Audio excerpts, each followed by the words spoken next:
안녕하세요. 임대표 랜선 부동산의 임유진입니다. 오랜만에 뵙죠? 오늘은요,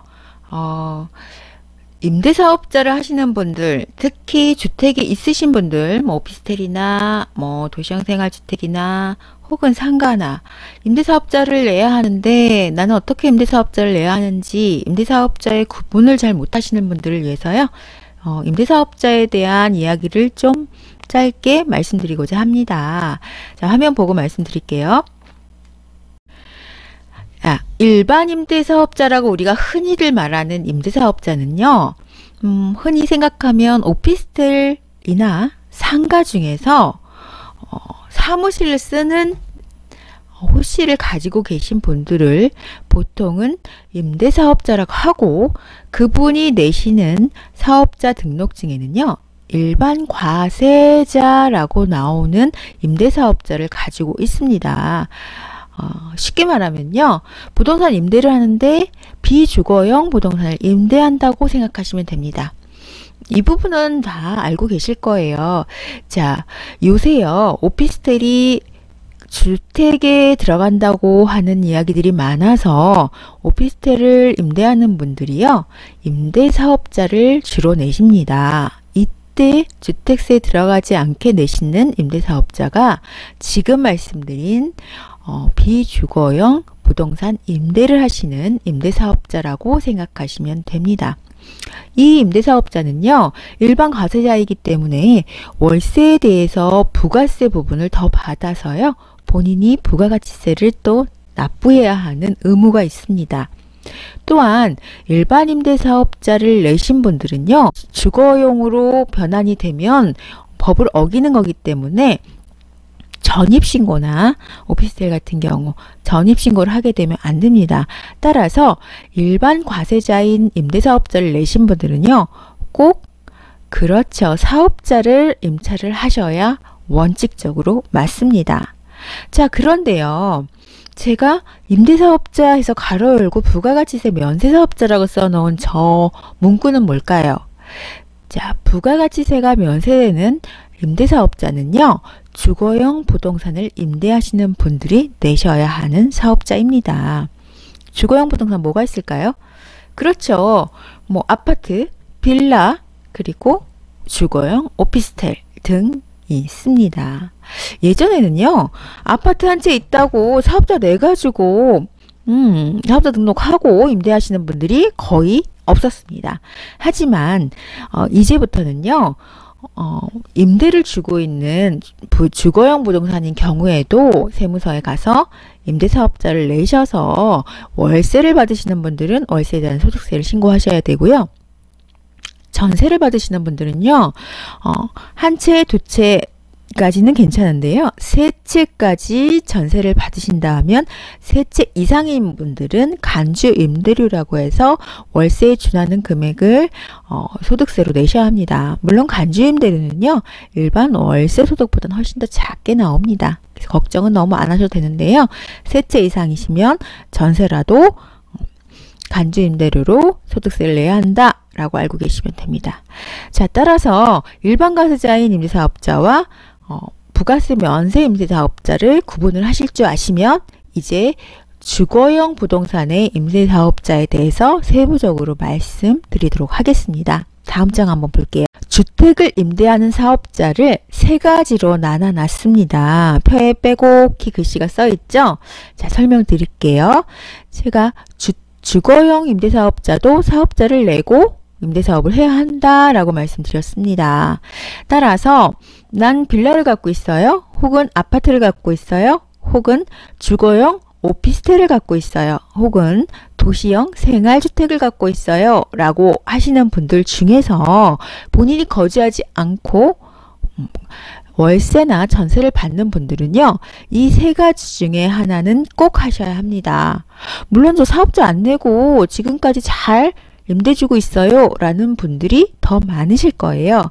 하지만 이제부터는 사업자를 안 내고 월세를 받았다가는요, 나중에 과태료가 나올 수도 있습니다. 단 여기서 주택이 한 채, 즉 임대 주고 있는 주택 한 채인 분들은 예외일 수 있으니 그 점은 따로 생각하시면 됩니다. 자, 한 채 이상의 주택을 갖고 있고요. 본인이 사는 주택을 제외해서 월세를 받거나 전세를 받는다. 주거용 부동산인 경우에요. 네. 어떻게 사업자를 내야 되냐면 이제 세 가지가 있다고 말씀드렸죠. 제 근처에 제일 처음 장에 설명드린 면세 임대사업자는요. 그냥 세무서에 가셔서요. 임대사업자 주거용 부동산 임대를 하고 있어요. 라고 하시면 세무사 면세사업 등록을 하시고 사업자 등록증 하나를 받아오시면 됩니다. 맨 마지막에 면세임대사업자인 경우에는요. 기간에 제한이 없습니다. 내가 사업자를 내고요.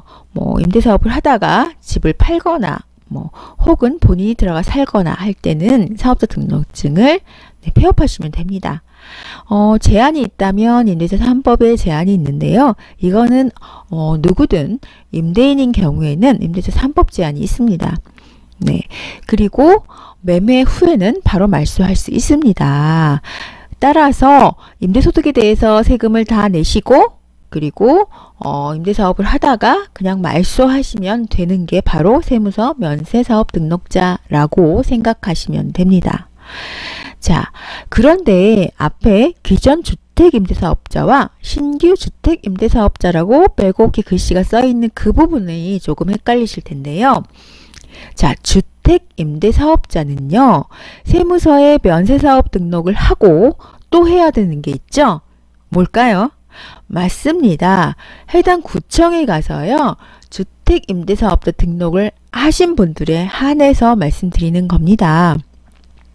기존 주택임대사업자라는 건 예전에 2020년 7월 10일 이전에 주택임대사업을 등록한 사람을 말씀드리는 건데요. 이때는 거주지 시군구청 임대를 등록을 하고 구청 가서 서울 같은 경우는 본인이 강남구에 사면요. 강남구청에 가서 임대 등록을 하고요. 그리고 세무서에 가서 아까 얘기한 사업자 등록증을 받는 두 가지가 다 병행돼야 하고요. 2020년 7월 10일 이전에는요. 단기 임대 4년과 장기 임대 8년으로 임대사업 등록을 할 수 있었습니다. 본인이 4년과 8년은 선택할 수 있었고요. 자, 이때는 임대계약 신고를 의무화해서 매번 임차인이 바뀔 때마다 표준임대차 계약서로 임대신고를 해야 하는 의무가 있었습니다. 하지만 지금 신규 주택임대사업자처럼 보증보험 가입을 하거나 부기등기를 하는 의무가 없었기 때문에 예전에는 그런 거 안 하고 주택임대사업자를 하고 계셨는데요. 법이 바뀌면서 보증보험 가입과 부기등기를 하셔야 하는데 유예기간을 좀 줬습니다. 보증보험 가입은 1년, 부기등기는 2년 내에 유예기간을 주어서 지금 당장은 하지 않아도 되는데 이제 올 말부터는 보증보험 가입과 또 내년 12월 이후부터는 부기등기도 꼭 등록을 하셔야 합니다. 연 5% 임대료 상한 제한은 알고 계시는 항목 중에 하나일 거고요. 당연히 임대차 3법 제한도 동시에 들어갑니다. 자, 그런데요. 2020년 8월 18일 이후에 주택임대사업자를 등록하려고 구청에 갔더니 동일하게 시군구청에 임대 등록을 하고 세무서에 면세사업 등록을 하는 건 동일한데요. 이제는 장기 임대라고 해서 10년짜리 밖에는 등록을 못합니다. 라고 구청의 주무관들이 말을 한 걸 들으신 분들 계실 겁니다. 작년 8월 18일 이후부터는요. 주택임대 사업자는 이제 10년만 가입할 수 있습니다. 신규 가입인 경우. 자, 작년 8월 18일 이후에 나는 10년짜리 장기 임대주택을 등록했다. 라는 부분들은요.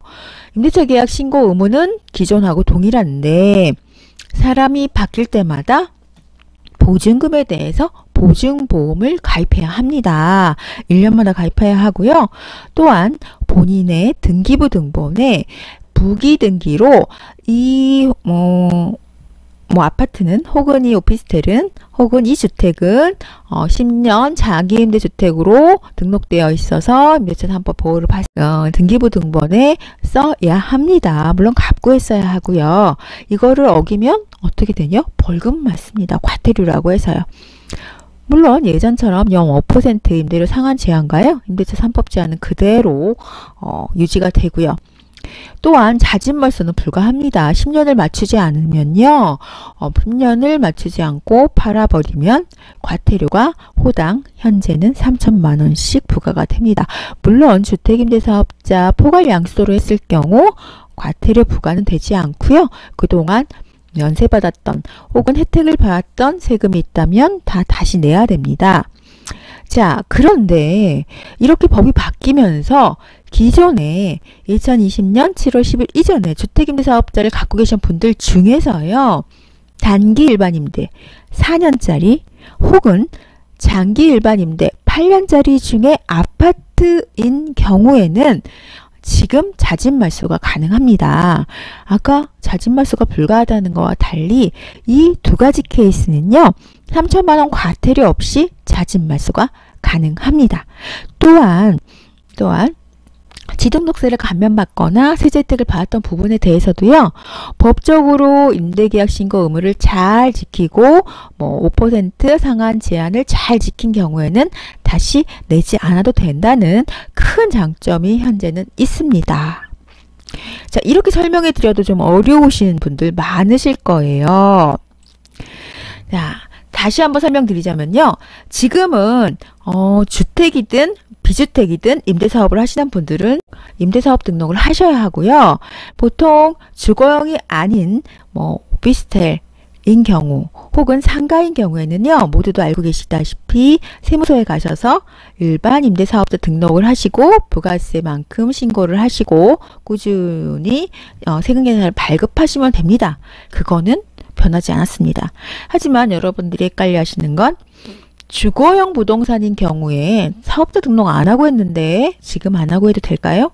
안 되세요. 지금은 사업자 등록하셔야 되고요. 그럴 경우에는 이제 선택할 수 있는 게 현재 신규로 등록하시는 분들은 두 가지밖에 없습니다. 첫 번째는 세무서에 사업자 등록만 하는 경우 부가세 면세사업자로 주거용 부동산 임대료 사업자 등록하는 경우, 두 번째는 주택임대사업자를 등록하는 경우. 주택임대사업자는 세무서에 사업자 등록하고 구청에 또 주택임대사업자를 등록하는 경우 두 가지 케이스가 있다고 생각하시면 되고요. 그러면 나는 예전에 주택임대사업자 등록해서 지금까지 구청에 신고하고 있는 나는 어떻게 할까요? 자, 그러신 분들은 의무임대기간이 끝날 때까지는 기존의 혜택을 다 받을 수 있고요. 의무임대기간이 끝나면 다시 면세사업자를 유지를 하실지 아니면 물건을 파실지 아니면 다시 주택임대사업자 10년짜리 하실지를 고민하셔야 합니다. 또한 여기서 팁은요. 4년짜리 단기임대를 등록을 했는데 아직 단기임대 기간이 끝나지 않았어요. 혹은 8년짜리 아파트를 장기임대로 등록했는데 아직 8년이 지나지 않았어요 하시는 분들 중에서 법적으로 임대차 신고를 잘하고 법적으로 5% 이상 받지 않고 하셨던 분들은 과태료 없이 자진말소가 가능하다는 점, 따라서 그런 해당되시는 분들은요. 혹시 매매를 하시거나 본인이 주거를 하시거나 하실 경우에는 그 자진말소를 잘 활용하시면 좋을 것 같습니다. 자, 오늘은요. 하도 법이 바뀌어서 임대사업 하는데 무슨 사업자를 내야 될지 고민하시는 분들을 위해서 주택임대사업자의 이전 버전, 그리고 작년 8월 18일 이후 버전, 그리고 주택임대사업자가 아닌 주거용 부동산 면세사업자를 내는 버전을 설명을 드렸고요. 일반적으로 주거용 부동산 아닌 비주거용 부동산인 경우에는 기존처럼 일반 임대사업자, 부가세, 과세사업자로 내셔서 신고하시면 된다는 점 말씀드렸습니다. 자, 임대표의 랜선 부동산 정보를 너무 오랜만에 드려서 굉장히 궁금해하셨을 분들 많은데요. 자주 만나 뵙도록 하겠습니다. 구독과 알람 맞춰 놓으시면요. 제가 새로운 영상 올릴 때마다 받아볼 수 있습니다. 건강하시고요. 다음에 만나 뵙도록 하겠습니다. 지금까지 임유진이었습니다. 감사합니다.